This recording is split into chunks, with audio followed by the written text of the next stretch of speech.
ರಾಮ ಮಂದಿರದ ಉದ್ಘಾಟನೆಗೆ ಕೆಲವು ದಿನಗಳು ಬಾಕಿ ಇವೆ. ಅಯೋಧ್ಯೆಯಿಂದ ಮಂತ್ರಾಕ್ಷತೆಯು ಈಗಾಗಲೇ ಪ್ರತಿಯೊಂದು ಮನೆಗೂ ತಲುಪುತ್ತಿದೆ. ಈ ಮಂತ್ರಾಕ್ಷತೆ ಎಂದರೇನು? ಮಂತ್ರಾಕ್ಷತೆಯ ಮಹತ್ವವೇನು? ಮಂತ್ರಾಕ್ಷತೆ ಸ್ವೀಕರಿಸಿದ ಬಳಿಕ ಅದನ್ನು ಏನು ಮಾಡಬೇಕು? ಈ ವಿಡಿಯೋದಲ್ಲಿ ತಿಳಿಯೋಣ. ಹಿಂದೂ ಧರ್ಮದಲ್ಲಿ ಅಕ್ಕಿ ಅಥವಾ ಅಕ್ಷತೆಗೆ ಹೆಚ್ಚಿನ ಪ್ರಾಮುಖ್ಯತೆ ಇದೆ. ಯಾವುದೇ ದೇವರ ಸನ್ನಿಧಾನಕ್ಕೆ ಭೇಟಿ ನೀಡಿದರೂ ಅಲ್ಲಿ ಮಂತ್ರಾಕ್ಷತೆಯನ್ನು ಪ್ರಸಾದದ ರೂಪದಲ್ಲಿ ಹಾಗೂ ದೇವರ ಆಶೀರ್ವಾದದ ರೂಪದಲ್ಲಿ ನೀಡಲಾಗುತ್ತದೆ. ಶ್ರೀರಾಮನ ಹೆಸರಿನೊಂದಿಗೆ ಅಕ್ಕಿಯನ್ನು ಪ್ರತಿ ಮನೆಗೆ ತಲುಪಿಸುತ್ತಿರುವುದಕ್ಕೆ ರಾಮ ಮಂತ್ರಾಕ್ಷತೆ ಎಂದು ಕರೆಯಲಾಗುತ್ತದೆ. ಈ ರಾಮ ಮಂತ್ರಾಕ್ಷತೆಗೂ ಶುಭ ಕಾರ್ಯಕ್ರಮಗಳಲ್ಲಿ ಬಳಸುವಂತಹ ಮಂತ್ರಾಕ್ಷತೆಗೂ ವ್ಯತ್ಯಾಸವಿದೆ. ಅಯೋಧ್ಯೆ ರಾಮ ಮಂದಿರದಿಂದ ಆಗಮಿಸಿರುವ ಈ ರಾಮ ಮಂತ್ರಾಕ್ಷತೆ ಪ್ರತಿ ಹಿಂದೂಗಳ ಮನೆಗೆ ತಲುಪಿ ರಾಮನಲ್ಲಿದ್ದಂತಹ 16 ಸಾತ್ವಿಕ ಗುಣಗಳು ಪ್ರತಿ ಹಿಂದುವಿನಲ್ಲಿ ಬರುವಂತಾಗಲಿ ಎನ್ನುವ ಆಶಯ, ಜೊತೆಗೆ ಸುಖ, ನೆಮ್ಮದಿ ಹಾಗೂ ಅಭಿವೃದ್ಧಿಯ ಸಂಕೇತವಾಗಿದೆ.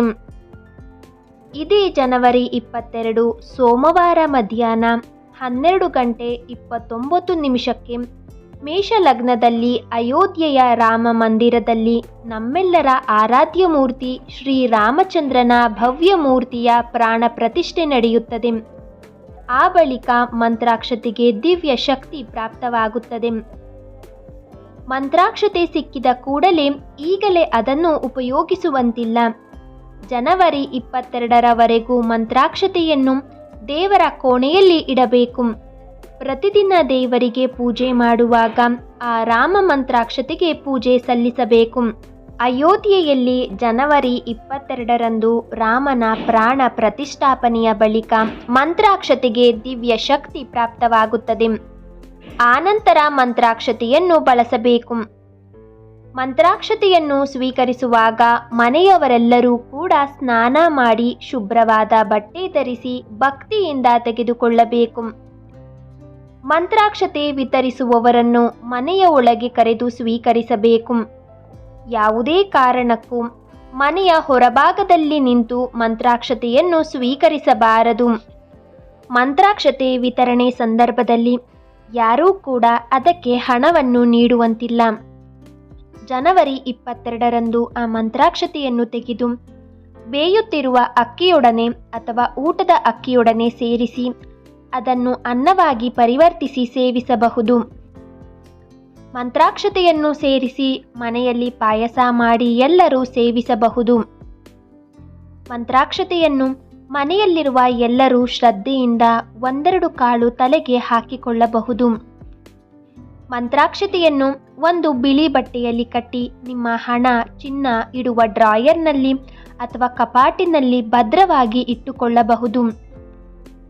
ಮನೆಯ ಮುಖ್ಯ ಬಾಗಿಲಿನ ಮೇಲೆ ಬಿಳಿ ಬಟ್ಟೆಯಲ್ಲಿ ಮಂತ್ರಾಕ್ಷತೆಯನ್ನು ಹಾಕಿ ಸುತ್ತಿ ಅತ್ಯಂತ ಭದ್ರವಾಗಿ ಕಟ್ಟಿಡಬಹುದು.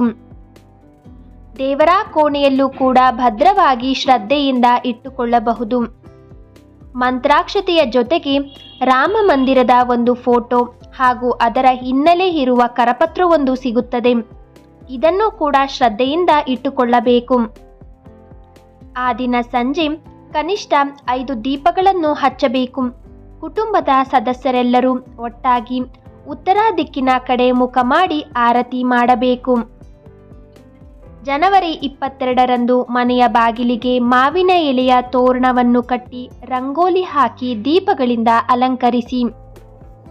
ಮನೆಯಲ್ಲಿರುವ ಎಲ್ಲರೂ ಆ ದಿನ ಹೊಸ ಬಟ್ಟೆ ಧರಿಸಿ ದೇವಸ್ಥಾನಕ್ಕೆ ಹೋಗಿ ಮನೆಯಲ್ಲಿ ಸಿಹಿ ತಿಂಡಿಗಳನ್ನು ಮಾಡಿ ಎಲ್ಲರಿಗೂ ಸಿಹಿ ಹಂಚಿ. ಈ ನನ್ನ ವಿಡಿಯೋ ನಿಮಗೆಲ್ಲರಿಗೂ ಇಷ್ಟ ಆಗಿದ್ರೆ ಪ್ಲೀಸ್ ಲೈಕ್ ಅಂಡ್ ಸಬ್ಸ್ಕ್ರೈಬ್ ಮಾಡಿ. ಇದೇ ರೀತಿ ಮತ್ತಷ್ಟು ಮಾಹಿತಿಗಳೊಂದಿಗೆ ಮುಂದಿನ ವಿಡಿಯೋದಲ್ಲಿ ಸಿಗೋಣ. ನನ್ನ ಈ ವಿಡಿಯೋ ನೋಡಿರುವ ಎಲ್ಲರಿಗೂ ಕೂಡ ಧನ್ಯವಾದಗಳು.